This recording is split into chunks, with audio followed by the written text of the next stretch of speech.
안 한 걸까요? 못한 걸까요? 지난 5.18 민주화운동 기념일 당일 김정숙 여사가 황교안 자유한국당 대표와는 악수하지 않았다는 이른바 악수 패싱 논란이 커지고 있습니다. 정치권 해석은 저마다 다른데요. 월요일 나이트 포커스 이 이야기부터 해보겠습니다. 이종근 시사평론가, 박창환 장한대 교수와 함께합니다. 두 분 안녕하세요. 네, 안녕하십니까. 네, 이른바 악수 패싱 논란, 정치권에 어떤 쟁점으로 커지고 있는지 주제어 먼저 보겠습니다.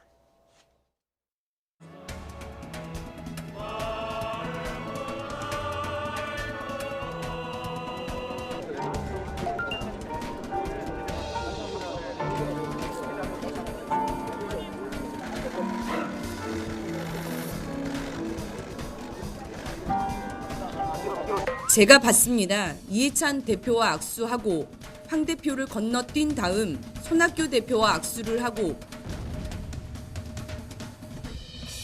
김정수 대표께서 악수를 안 하고 지나가셨는데 예, 뭐 제가 그 부분에 관해서 말씀을 안 드리겠습니다.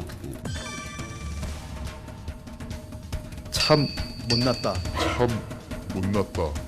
어쩌다가 악수 한 번 못하고 지나간 것을 생트집 잡아 불필요한 갈등만 만들어내려 혈안이 되어 있으니 황교안 대표 자신이 제대로 정리 못한 데에 대한 때문에 책임 추궁이었지 않느냐 이렇게 생각이 들어요. 정확히 정리하십시오 이런 뜻입니다. 네, 알겠습니다.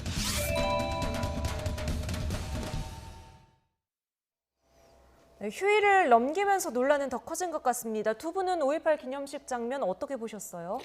5.18이라는 역사적인 기념일 아닙니까? 저희가 기억해야 되고 영원히 그것을 뜻을 이어가야 되는 그날, 사실 5.18이 광주만의 어떤 행사가 아니라 전국적인 전 국민의 행사가 된 지 오래되지 않았습니까? 네. 그것은 그 안에 이제는 용서라든지 관용이라든지 이런 정신으로 승화되어야 된다라는 전 국민적인 공감대가 있었기 때문이라고 보고요. 네. 근데 지금은 이 정치적인 어떤 관용이라는 것이 점점 없어지고 있다. 관용이라는 것을 정치학에서 표현할 때 이렇게 표현합니다. 수긍할 수 없는 것을 수용하는 것. 그러니까 수긍은 못하겠지만 그래도 수용은 한다라는 것이 이제 관용이거든요. 네. 그런데 지금의 공방을 보면 어느 쪽이나 상관없이 당신 쪽을 관용하지 않겠다, 받아들이지 않겠다라는 그런 뜻으로 보여서 그날의 어떤 정신이 어디로 갔나 하는 것이 가장 안타깝습니다. 양측의 무관용이 지금의 사태를 만들었다는 말씀이시고요. 저는 5.18이 이미 39주년이 되는 해지만 과연 5.18이 관용을 의미하나 저는 그렇다고 생각하지 않습니다. 5.18은 우리 시대의 민주주의의 전환이었고요. 그 5.18의 희생 위에 지금의 민주주의가 있다고 봅니다. 한국당이 지금 막말과 징계라고 하는 본질은 회피하고 네. 악수 패싱이라고 하는 이 부분을 갖다가 부각시킬 때인가. 화해와 용서, 악수라고 하는 것은 화해와 용서, 화합 이런 걸 얘기하는 네. 거거든요. 화해와 화합의 전제 조건은 국민들에게 5.18에 대한 망언과 그리고 그것에 대해서 제대로 징계도 하지 못하고 있는 지금의 한국당의 그런 상황에 대한 반성, 그리고 황교안 대표도 돌아가서 빨리 처리하겠다라고 얘기하지 않았습니까? 네. 할 걸 하고 나서 화해와 용서와 관용을 얘기할 수 있는 거지. 국민적인 합의, 역사적인 합의, 사법적인 판결까지 다 끝난 사안에 상처를 뿌리고 국민을 분열시킨 그런 망언과 행동에 대해서 그 본질은 뒤로 하고 네. 악수하지 않았다는 것만 논란으로 삼는다라면은 이거야말로 본말이 전도된 거 아닌가라고 생각합니다. 네, 두 분이 하신 말씀은 조금 의도는 다를 수 있겠지만 어쨌든 이 사건의 본질에 대해서 말씀을 하신 것 같은데, 지금 정치권에서는 일단 김정숙 여사의 의도를 가지고 여러 가지 분분한 해석이 나오고 있습니다. 민경욱 대변인은 김정숙 여사가 유시민 노무현 재단 이사장 지령에 따라서 악수를 안 했다 이렇게 언급하기도 했는데요. 지령이라니 이건 무슨 얘기입니까? 그러게요. 저는 이제 표현은 좀 잘못됐다고 생각을 합니다. 지령이라는 뜻을 보면 상부에서 하부의 소속원에게 내리는 명령, 네. 이런 뜻이 있거든요. 그래서 주로 명령이라는 뜻, 군대에서 쓰거나 혹은 어떤 그런 그 단체나 조직에서 쓰는 말이거든요. 근데 예를 들자면 지침이란 말은 좀 다릅니다. 행동의 지도적 방법이나 네. 방향을 인도하여 주는 방식, 이런 뜻인데, 과연 지령이라고 한다면 유시민이라는 그런 어떤 지금은 사인 아닙니까? 정치를 물론 뭐 오락가락하긴 하지만 재단 이사장을 겸임하고 있는 그런 사인에 대해서 영부인이나 대통령이 그 사람의 명령을 받는다라고 표현을 한다면 유시민이라는 사람을 굉장히 높이 지금 뭐 이렇게 그 평가하는 듯한 그런 어떤 표현인데 그러니까 일단 표현이 잘못되니까 전체적인 맥락이 좀 읽혀지지 않는 부분이 있어요. 네. 그래서 그 앞에 부분, 그러니까 민경욱 대변인이 얘기하려고 하는 부분을 도리어 폄훼시킨 게 아니냐. 유시민이라는 사람을 등장을 시켜서 네. 지령이라는 표현까지 이렇게 표현한 것. 적절하지 못했다는 생각입니다. 그러니까 일단 적절하지 못했는데 아까 교수님께서 하신 말씀에 제가 한마디만 보태면 저는 대통령이나 영부인은 정쟁의 대상이 되어서는 안 된다고 생각하거든요. 정쟁이라든지 공방은 여야가 벌이면서 여야가 그런 어떤 갈등을 부딪히면서도 사실은 그것을 협상의 어떤 단계로 결론을 내리는 부분으로 승화시켜야 되는 것인데 정쟁의 대상이 되지 않으려면 사실 대통령이 이 야당에 대해서 언급하는 부분을 저는 좀 더 자제하셔야 된다. 그날도 어찌됐든 5.18 기념식의 어떤 이 식사를 국민에게 대해서 하고 또 광주 시민에 대해서 하셨으면 굉장히 다행스러운 일인 것을 독재의 후예자냐를 선택하라라고 이야기하는 거 국민한테 선택을 요구하는 것이 아니라 한국당 특히나 그때 망원 말씀하셨던 망원한 부분에 대해서 언급을 하신 부분 물론 그것이 대통령의 어떤 본심 진심이었겠지만 그 자리에서 참석한 야당 대표에 대해서 독재자의 후예냐라는 걸 선택하라고 이렇게 대상화한 부분은 사실 그 다음에 어떤 영부인의 저런 우연한 어떤 행동까지도 포함을 해서 이 야당, 이 자유한국당을 마치 어떤 그 대상화해서 이렇게 이 고립시키는 그런 표현이 돼버렸다는 것이죠. 그래서 저는 대통령이나 영부인께서는 앞으로도 이렇게 정쟁이 대상이 돼서는 안 될 그런 언급 또는 행동이 불필요하게 이렇게 오해와 논란을 일으키는 어떤 부분으로 되지 않았으면 하는 바람에서 말씀드린 거죠. 네, 유시민 이사장이 뭐 구체적으로 김정숙 여사의 행동과 연결지을 만한 뭐 발언을 한 게 있습니까? 사실은 황교안 대표의 그 광주 기념식 참석을 둘러싸고 유시민 대표가 이거 광주에 맞으러 가는 거 아니냐 이런 이야기를 했어요. 그러면서 광주 시민들이 좀 성숙했으면 좋겠다. 항의의 표시로 보지도 말고 말 걸지도 말고 이런 이야기를 한 적이 있거든요. 그러니까 이제 실제로 근데 그 자리에서는 격렬했죠. 근데 김정숙 여사가 악수를 하지 않으니까 민경욱 대변인이 좀 욱한 것 같아요. 그래서 이거 유시민 이사장의 지령을 받은 거 아니냐 이렇게 얘기를 한 건데 물론 대변인이 어떤 공격수 역할을 하는 측면이 우리 정치에서 현실인 건 인정을 합니다. 하지만 아까도 뭐 말씀하셨지만 사실은 뭐 속 쓰릴 수 있죠. 힘들게 거기까지 그 비난을 무릅쓰고 갔는데 악수도 안 해? 이러면 화가 날 수도 있습니다. 하지만 너무 나갔다. 아쉽다. 정말 이게 화해의 장이 됐으면 좋았을 텐데 이런 정도에서 끝날 수 있는 말을 지령이라고 이렇게까지 얘기를 하는 건 마치 지금 청와대를 종북 좌파 그리고 무슨 뭐 김정이라고는 악수하면서 우리하고는 안 하냐 이런 식의 어떤 이것마저도 색깔론으로 연결시키는 그런 뉘앙스를 주기 때문에 좀 너무 나갔다라고 하는 느낌 그리고 오히려 이런 그 대변인의 말이 정치적인 논란을 일으키는 이런 말로 더 한층 격화시키는 역할 충분히 항의하고 아쉽다라고 해도 될 수 있는 말인데 말이 아다르고 어다른 거거든요. 이거는 그동안에 한국당이 모든 것을 이념 논쟁으로 색깔론으로 몰고 가는 그런 연장선상에 있는 것 같아서 느낌이 별로 이렇게 개운치가 않은 그런 뒷맛을 남긴 거죠. 예. 자, 대변인의 말은 당의 입장으로 비치기도 하는데요. 민경욱 대변인의 주장에 대한 여야의 반응은 엇갈립니다. 직접 보고 오겠습니다. 청와대 해명이 더 못됐습니다. 여사가 시간이 없어 일부 악수를 건너뛴 것이랍니다. 제가 봤습니다. 이해찬 대표와 악수하고 황 대표를 건너뛴 다음 손학규 대표와 악수를 하고 옆 블럭에까지 가셔서 다른 당 대표, 지자체 장관까지 악수를 하신 김정숙 여사께서 시간이 없어 유독 제1야당 대표만 악수를 하지 않았다는 건 더욱 황당한 해명입니다. 참 못났다는 말밖에 할 말이 없습니다. 어쩌다가 악수 한 번 못하고 지나간 것을 생트집 잡아 불필요한 갈등만 만들어내려 혈안이 되어 있으니 이럴 거면 대체 5.18 민주화운동 기념식엔 왜 갔는지 의문입니다. 황교안 대표와 자유한국당은 대통령과 악수하고 언론 보도하기 위해서 광주에 간 것입니까? 정치권에서는 악수라는 것이 이렇게 예민한 문제입니까? 아니면 이런 쟁점에 좀 또 다른 이유가 있는 걸까요?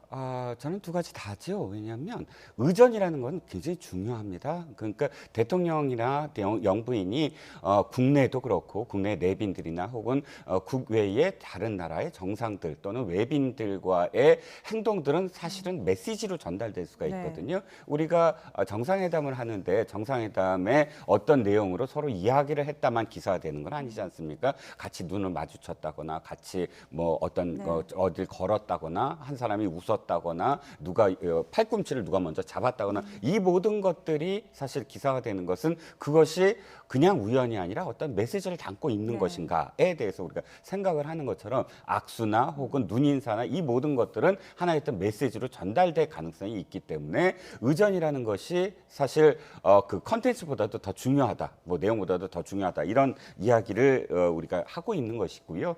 뭐 정치적 의도냐 아니냐를 떠나서 아쉬운 부분은 있죠. 굉장히 아쉬운 부분이 이렇게 논란이 될 수 있는 어떤 부분이 분명히 있거든요. 물론 그날의 어떤 그 동영상이나 사진을 보면 문재인 대통령이 황교안 대표와 악수를 할 때 보니까 영부인 김정숙 여사는 한 서너 사람 전에 오고 있었어요. 지금 화면에도 잘 안 잡히죠. 네, 안 잡히는, 그러니까 사진에는 뭐 이렇게 잡히더라고요. 예. 근데 굉장히 떨어져 거리가 있었어요. 떨어져 그래서 있었어요. 좀 빨리 이렇게 그 진행을 하려고 했다라는 해명이고, 그거는 일견 그럴 수 있었다라고는 보여지나, 그럼에도 불구하고 그날 이 정치적인 어떤 그 동지, 그러니까 정치적인 같은 진영에 있는 사람들을 건너뛴 것과 정치적인 반대자의 진영에 있는 사람을 건너뛴 것과는 해석의 여지가 다를 수가 있다. 이렇게 논란에서 여러 가지로 해석이 있는 것처럼 그렇기 때문에 논란이 앞으로 거듭되지 아니할 의전이 필요하다라는 거죠. 아쉬운 부분이 있다는 겁니다. 예. 자, 김정숙 여사의 악수를 못 받은 황교안 대표에게도 입장을 물었는데요. 황 대표의 반응 잠시 보고 오시죠. 김정숙 여사 악수를 안 하고 지나가셨는데 거기에 대해서 어떻게 생각하시나요? 예, 뭐 제가 그 부분에 관해서 말씀을 안 드리겠습니다. 네, 말씀 안 드리겠습니다. 이렇게 말하는데 황교안 대표에게는 이 5.18이라는 것은 뭐 어떤 식으로든 계속해서 이슈가 되는 것 같아요. 네, 황교안 대표가 이제 지금 장외투쟁하면서 사실은 사실상의 뭐 대권행보다 이런 얘기를 많이 듣습니다. 사실 정치에 뛰어든 것 자체가 다음 대선을 위해서 뛰어든 거 아니겠습니까? 근데 황교안 대표가 사실은 이제 정치에 들어올 때도 많은 사람들이 지적을 한 게 있어요. 황 대표가 대권 행보를 하기 위해서는 풀어야 될 숙제가 있다. 그게 정치를 시작하기 전까지는 탄핵에 대한 입장 표명이었습니다. 근데 정치를 시작하고 이 소위 당권 행보를 갖다가 이제 하기 시작할 때 5.18 망언이 터졌어요. 자, 그러면은 황 대표에게는 두 가지 숙제가 남은 겁니다. 탄핵에 대한 아직 정확한 입장도 아직 표명하지 않았고요. 거기에 더 얹어져서 5.18 망언에 대한 이 해결, 이 부분도 풀어야 될 숙제로 지금 남게 됐어요. 그래서 시작부터 사실은 광주행의 시작부터 이 막말에 대한 징계를 갖다가 완료를 하고 갈 것이냐 안 하고 갈 것이냐, 이게 지금 숙제였는데 그 숙제를 못한 채로 광주를 갔기 때문에 지금의 논란이 벌어진 거고, 사실은 이제 그 끝도 이 악수 패싱으로 인해 가지고 뭐라 그럴까요? 마치 거기에 이제 뭐 정치적인 저는 의도가 있을 수도 있고 없을 수도 있다고 봅니다. 하지만 황교안 대표로서는 상당히 좀 뭐라 그럴까요? 좀 대접을 제대로 못 받은 이런 느낌이 들 수밖에 없기 때문에 여러모로 황교안 대표로서는 좀 이 숙제를 갖다가 사실 이 논란이 없었으면 5.18 지나면은 5.18 관련 논란들은 또 흐지부지 되고 좀 지나갈 수 있는 건데, 이 악수 패싱에 대해서 민경욱 대변인의 그런 그 공세, 이걸로 인해 가지고 이게 오히려 확대 재생산되는 이런 모양새를 보이고 있는 게 과연 황 대표에게 유리할까? 이것도 한번 좀 한국당에서 생각해 볼 문제라고 봅니다. 황교안 대표 개인에게는 어떻게 보면 예고된 일이었을 수 있다는 말씀이었습니다.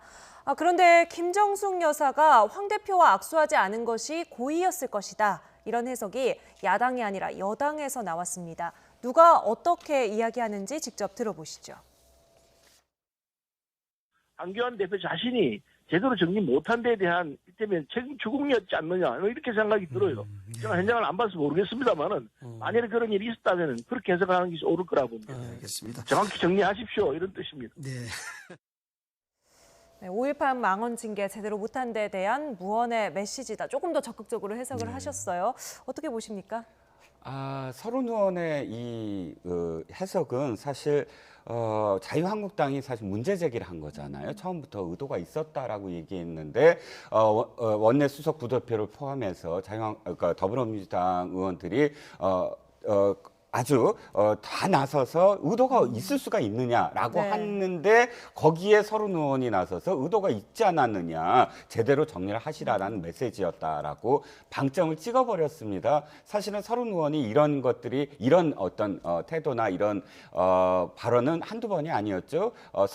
자신의 발언이 설화를 일으켜서 홍영표 원내대표가 대신 사과를 했는데 사과를 했으면 거기서 진정이 되는데도 불구하고 정론관에 뛰어가갖고 이 원내대표 사과는 잘못됐다. 네. 나는 그런 뜻으로 이야기한 게 아니다라고 또다시 정정하는 게 2번씩이나 있었어요. 그럼 서른 의원의 말이 사실 이게 정말이라면 자유한국당이 지금 표현하는 것도 반발하는 것도 사실은 명분이 있는 거 아닙니까? 그러니까 저는 서른 의원이 좀 자제를 하셨으면 좋겠어요. 네. 그렇게 생각을 하시더라도 지금 이 당에서 전적으로 이렇게 다 어떻게든 그 김정숙 여사를 보호하려고 하는 어떤 입장에서 저렇게 얘기한다면 저게 불을 끌려고 하는 것이 아니라 불을 지피는 어떤 행동이 되지 않겠습니까? 부적절했다고 봅니다. 네. 오늘 뉴스 시작할 때 전해드렸는데요. 오늘 여야 3당 교섭단체 원내대표들이 호프집에서 만났습니다. 지금은 이 회동이 끝난 것 같고요. 독특한 만남이고 또 이 봄이 다 가도록 꽁꽁 얼어 있었던 전국이 좀 풀릴까 기대가 모이기도 했는데 결말이 어떻게 났을지 궁금합니다. 밤 8시 만남 장면부터 다시 보시죠. 오신환 대표께서 주선하셨고 또 쉽지 않은 자리였을 텐데 우리 누님 나경원 대표께서 흔쾌히 와주셔서 전 너무 기쁘고 우리 선배님들과는 조금 다르게 새로운 정치 문화와 정치 예법으로 멋진 그 정치를 선보였으면 좋겠다 이런 기대가 있었는데 마침 굉장히 좋은 파트너를 저는 만났다고 생각하고 호흡가 아니라 호흡가 돼야 된다고 하셨는데 그런 미팅을 좀 만들어 갔으면 좋겠습니다. 오늘 허심탄회한 이야기를 좀 더 해보려고 합니다. 한꺼번에 우리가 모든 것을 풀 수는 없을 것 같습니다만 그래도 우리가 좀 더 마음을 열고 정말 이 좀 국회 문화를 너무 이 각박하게 소통하지 않는 문화를 좀 바꿔보는 그런 노력이 필요하지 않을까 이런 생각합니다. 오늘 저를 포함한 두 분 대표님도 그런 무게감에서 오늘 이 자리를 같이 하고 있다라는 생각을 갖습니다. 그만큼 각 교섭단체 3당도 국민들이 가지고 있는 그런 절박한 마음을 같이 느끼고 있다라는 생각으로 허심탄회하게 모든 걸 다 풀어놓고 대화를 시작하고 거기서 좋은 우리 희망의 메시지가 나왔으면 좋겠다 이런 생각을 하고요. 네, 밥 잘 사주는 예쁜 누나, 이 비유가 확실히 화두가 됐어요. 일단 시작했을 때 분위기는 좋았던 것 같은데 어떻습니까? 네, 시작할 때 분위기는 지난번에 그 원내대표 되고 나서 서로 이렇게 돌 때 사무실 돌아가면서 인사할 때 그 연장선상에서 시작을 한 것 같습니다. 네. 근데 이제 만나고 나서 과연 잘 됐을까? 여기에 대해서는 이제 의문점이 드는데요. 이 정상화의 물꼬에 대해서 그럼 양보를 해야 되는데 사실 양보할 수 있는 여지가 그렇게 많지가 않은 상황이에요. 네. 그래서 분위기는 좋았겠지만 뭔가 물꼬를 트기에는 아직은 좀 서로가 냉정해져야 되는 네. 그런 좀 시간이 필요한 게 아닌가라는 생각이 듭니다. 오늘 회동이 그 결과를 아직 나오지는 않았습니다만은 예를 들어 국회에 이제 국회를 문을 열기로 했다 이런 이야기가 들리기에는 한국당에서 지금 패스트트랙 지정에 대해서 철회 또는 사과를 요구하고 있거든요. 네. 철회가 안 되면 사과라도 해라. 근데 지금 여당은 사과를 할 수 있는 상황이 아니에요. 그렇기 때문에 이것 대신에 뭔가 다른 거를 제시할 수밖에 없는데 이 부분이 풀리지 않으면 과연 나경원 원내대표가 패스트트랙에 대해서 어떠한 유감 표명이라도 사과라도 네. 받지 않고 과연 돌아갈 수 있을까? 근데 민주당은 그거 해줄 수 있는 상황이 아니기 때문에 과연 잘 될까? 이 부분에 대해서는 그러니까 웃고는 있는데 네. 분위기만 좋았지 내실은 과연 있을까라고 하는데 좀 의문점이 드는 거죠. 네. 일단 기본적으로 각 당의 입장차가 너무 크다 네. 이런 말씀이신데 근데 국회에서 만나도 되는데 굳이 이렇게 기자들 다 불러서 이렇게 건배하는 모습 찍고 이런 거였으면 네. 어느 정도 물밑에서 합의 사항이 있었던 것 아니냐 이런 관측도 있었거든요. 네, 그렇습니다. 그래서 기자들이 사실은 오늘 굉장히 이 초점을 많이 세웠어요. 그러니까 예. 많이 눈길을 모았고 많이들 가서 오늘 어떤 합의가 있는 거 아니냐. 왜냐하면 오신환 의원이 김관영 전임 김관영 원내대표라는 과는 다른 차별화된 지점을 또 보여줘야 되거든요. 네. 자신의 어떤 역량을 또 결과적으로 보여줬어야 됐고 이인영 원내대표도 마찬가지입니다. 기존의 주류가 아니라 비주류이기 때문에 자신이 할 수 있는 운신의 폭이 도리어 더 클 수 있다라는 어떤 상황도 있었고 네. 나경원 원내대표도 마찬가지입니다. 지금 뭐 황교안 대표가 장애 투쟁을 하고 있지만 자기는 원내대표로서 어떤 모습을 보여주려면 원내에서 뭔가 이루어져야지 장애 투쟁에서는 자신이 할 수 있는 폭이 크지 않거든요. 네. 이 세 가지가 합쳐져서 오늘 당장 합의가 나오지 않을까라는 생각을 했는데 9시쯤 8시에 시작해서 9시쯤에 대변인들을 다 돌려보내고 네. 나머지 한 40분 정도를 더 얘기했어요. 그러니까 돌려보낸 시점에서 기자들은 결론이 나오진 않겠구나. 왜냐하면 대변인들이 각각 어떤 먼저 나왔겠- 이렇게 예. 대변인이 끝까지 남아서 뭔가를 정리한다면 3당 합의가 이루어지는 예. 것인데 먼저 보냈기 때문에 오늘 합의가 이루어지진 않겠구나라는 생각을 먼저 했습니다. 저는 교수님 생각과 약간 다른 게 자 이제 이 절박하면 풀어지는 거예요. 네. 어느 만큼 절박하느냐가 어느 당에서든 절박함이 나와야 되는데 사실 추경을 오늘 문재인 대통령이 6번째 언급을 했습니다. 네. 추경이 절박하다면 민주당에서도 사실은 사과까지는 않더라도 그래도 제1야당의 한국당을 제외하고 패스트트랙에 시작한 건 유감이다 정도로 네. 시작할 수는 충분히 있다고 보거든요. 네. 또 이 한국당도 절박한 건 마찬가지입니다. 왜 절박하느냐? 추경을 만약에 통과시켜주지 않으면 만약에 경제가 잘못됐을 때 추경 때문이라는 탓을 예. 들을 수밖에 없어요. 추경이 지금까지 통과되지 아니한 정부는 거의 없었습니다. 아무리 야당이 뭐 굉장히 힘이 세더라도 그렇기 때문에 한국당의 어떤 입장에서도 어떻게든 명분만 있으면 돌아오려는 어떤 상황이 충분히 무르익었다고 보고요. 오늘 당장이 아니더라도 지금 장애 투쟁이 끝나는 24일이 남아 있고 또 23일도 노무현 대통령 서거 뭐 예. 10주년 또 추도일입니다. 이런 것들과 겹쳐서 그 전에는 안 되겠지만 이미 합의의 어떤 틀은 오늘 마련한 게 아니냐라고 조심스럽게 저는 좀 생각을 해봅니다. 네, 뭐 훈훈한 분위기로 시작됐지만 지금 교수님 말씀 평론가님 말씀 들어보니까 뭐 이렇게 끝이 그렇게 뭐 명쾌하게 나오지는 않았던 것 같은데요. 네, 오늘 시작이라고 봅니다. 저도 아까 이제 앞으로 국회가 내년 총선까지 안 열릴 게 아니지 않습니까? 언젠가는 출구 전략이 필요한데요.